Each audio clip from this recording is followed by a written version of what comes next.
जैसे कि last video में हमने प्लाज्मा मेम्ब्रेन के बारे में पढ़ा था, तो आज हम आगे की सेल ऑर्गेनेली के बारे में डिस्कस करेंगे। पर उससे पहले हम कुछ टर्म्स के बारे में जानना ज़रूरी है, उसको हम पहले डिस्कस कर लेते हैं। और पहला जो टॉपिक है दैट इज़ एंडोसाइटोसिस।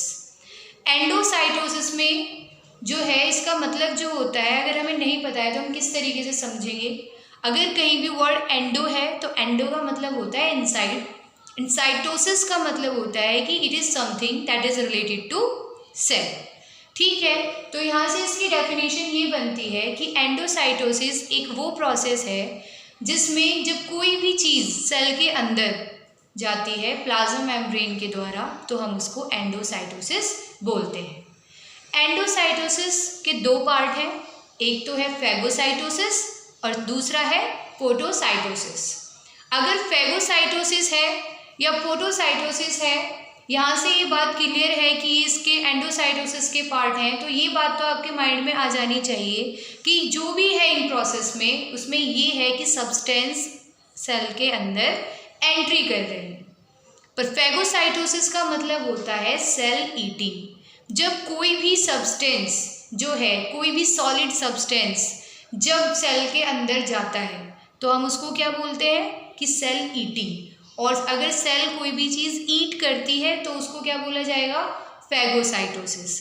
ठीक है, और अगर कोई भी लिक्विड सॉल्यूशन हुआ या वाटर हुआ, अगर वो सेल के अंदर इनसाइड उसके एंटर कर रहा है तो हम उसको क्या बोलेंगे पोटोसाइटोसिस बोलेंगे। नॉर्मली हम सेल की बात छोड़िए, आप ही लोग हैं, ठीक है, आप मुंह से ही खाते हैं और आप मुंह से ही पानी पीते हैं, ठीक है। लेकिन क्या है कि है ना, हम उसको अगर हम कोई सॉलिड सब्सटेंस खा रहे हैं तो हम उसको क्या बोलते हैं कि है ना, हम लोग खाना खा रहे हैं, हम ईटिंग कर रहे हैं। अगर हम कोई लिक्विड लेते हैं तो हम उसको ड्रिंकिंग कहते हैं। पर ड्रिंकिंग भी ज़रूरी है और ईटिंग भी ज़रूरी है, ये दोनों हमें एनर्जी प्रोवाइड कराते हैं। ठीक है, तो उसी तरीके से फेगोसाइटोसिस भी एंडोसाइटोसिस का ही पार्ट है, पोटोसाइटोसिस भी एंडोसाइटोसिस का पार्ट है। दोनों में ही सेल के इनसाइड कोई सब्सटेंस एंट्री करता है, लेकिन फेगोसाइटोसिस में सेल ईट करती है, पोटोसाइटोसिस में सेल ड्रिंक करती है। ठीक है, अब नेक्स्ट जो टर्म है वो है एक्सोसाइटोसिस। एक्सो का मतलब आउटसाइड या एक्सटर्नल, साइटोसिस का मतलब समथिंग रिलेटेड टू सेल। तो जब कोई भी मटेरियल जो वेस्ट प्रोडक्ट होता है, सेल उसको अपने अंदर रख के क्या करेगी, ठीक है, और अगर वो उसको सेल अगर अपने अंदर रखेगी तो सेल को वो नुकसान पहुंचाएगा, वो उसको जहर जैसा काम करेगा, टॉक्सिक मटेरियल होता है। ठीक है, तो सेल क्या करती है, एक ऐसी प्रोसेस को लेती है जिसमें सेल की जो वेस्ट प्रोडक्ट हैं, ठीक है, वो प्लाज्मा मेम्ब्रेन के द्वारा सेल से बाहर चले जाते हैं और उस प्रोसेस को हम क्या बोलते हैं, एक्सोसाइटोसिस।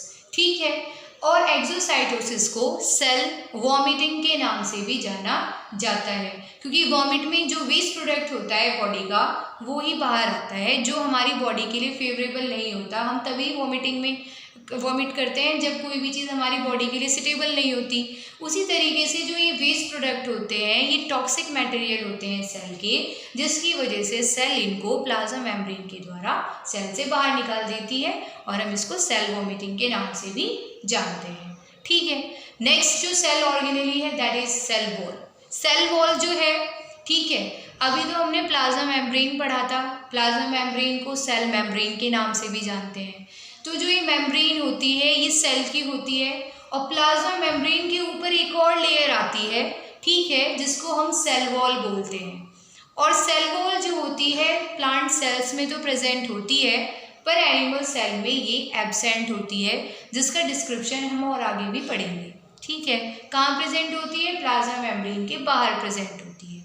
किस केमिकल से बनी हुई होती है, ठीक है, ये बनी हुई होती है सेल्यूलोज से। ठीक है, सेल्यूलोज से ये बनी हुई होती है, इसी वजह से जो सेल वॉल होते हैं ये हार्ड होते हैं, इनका जो नेचर होता है ये हार्ड होता है, जिसकी वजह से प्लांट सेल जो है वो एनिमल सेल के कंपैरिजन में हार्ड होते हैं, ज़्यादा मजबूत होते हैं।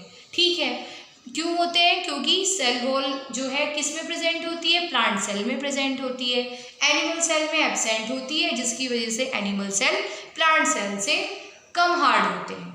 ठीक है, क्यों ज़रूरी है ये, अगर सेल वॉल किसी सेल में प्रेजेंट है तो वो उस सेल को टर्गिडिटी प्रोवाइड कराती है, उसको कठोर बनाती है, उसको मजबूत बनाती है। ठीक है, जिससे मैकेनिकल स्ट्रेंथ प्रोवाइड कराई जाए। आपने देखा होगा नॉर्मली अगर हम कोई भी मतलब जो प्लांट होते हैं, प्लांट के स्टेम वगैरह हम कितनी बार उस पर लटक जाते हैं, फिर भी वो टूटता नहीं है और फिर वो एज इट इज़ चला भी जाता है। लेकिन अगर हम किसी इंसान के हाथ पे इतना लटक जाएं तो शायद उसका हाथ टूट जाए। ठीक है, क्यों? क्योंकि प्लांट की जो सेल है उसमें सेल वॉल है, जिसकी वजह से वो टर्गिड है, वो मैकेनिकली जो मजबूत ज़्यादा है। लेकिन एनिमल सेल जो हैं उनके सेल में जो सेल वॉल है नहीं, जिसकी वजह से वो सॉफ्ट हैं और वो ज़्यादा प्रेशर, ज़्यादा लोड झेल नहीं पाते हैं। जो सेल वॉल होता है इसमें छोटे छोटे नैरो छोटे छोटे पोर्स होते हैं और उन छोटे पोर्स को पिट्स के नाम से जाना जाता है। अगर वर्ड कहीं पिट्स आ रहा है तो इसका मतलब है कि छोटे छोटे छेद जो कि सेल वॉल के अंदर प्रेजेंट होते हैं। अब सेल वॉल के अंदर छोटे छोटे जो ये छेद हैं ये प्रेजेंट होते हैं, तो इसकी वजह से क्या होता है, सेल वॉल के द्वारा जो हमारी प्लांट सेल होती हैं उसके अंदर पानी आसानी से एब्जॉर्ब हो जाता है। ठीक है, पानी जो है उसके द्वारा निकल भी जाता है और उसके द्वारा जो है सेल के अंदर चला भी जाता है। कोई भी सॉल्यूशन जो होता है, जैसे कि हमने पिछले वीडियो में भी पढ़ा था, हाइपोटोनिक सॉल्यूशन, ठीक है, हाइपरटोनिक सॉल्यूशन, आइसोटोनिक सॉल्यूशन, ठीक है, और हमने देखा था कि ये जो है मतलब सेल के अंदर भी चले जाते हैं, सेल से बाहर भी आ जाते हैं। क्यों? क्योंकि जो हमारी प्लाज्मा मेम्ब्रेन हो गई, हमारे सेल वॉल हो गई, उनके अंदर छोटे छोटे छेद होते हैं, इसी वजह से ऐसा पॉसिबल हो पाता है। अगर ये पिट्स प्रेजेंट नहीं होंगे तो सेल के अंदर ना तो कोई चीज़ एंटर हो सकेगी, ना सेल से कोई भी चीज़ एग्जिट हो सकेगी। ठीक है, हम ही है, हमारी बॉडी में हम देखते हैं कि पसीना जो निकलता है, ऐसा पसीना क्यों निकलता है? पसीना निकलने का मतलब क्या है? आपकी बॉडी से वाटर जो निकल रहा है, इसका मतलब ये है कि आपकी स्किन में बहुत छोटे छोटे छेद हैं जो कभी कभी आपको नैरो आइज से दिखाई भी नहीं देते हैं। ठीक है, तो ये जो है ये प्रेजेंट है आपकी बॉडी में, जब भी तो आपको पसीना निकलता है। अगर ये प्रेजेंट नहीं होंगे तो आपकी स्वेटिंग भी नहीं होगी। ठीक है, तो आज के लिए हम इतने ही पढ़ेंगे। नेक्स्ट वीडियो में हम आगे के बारे में डिस्कस करेंगे। Thank you so much.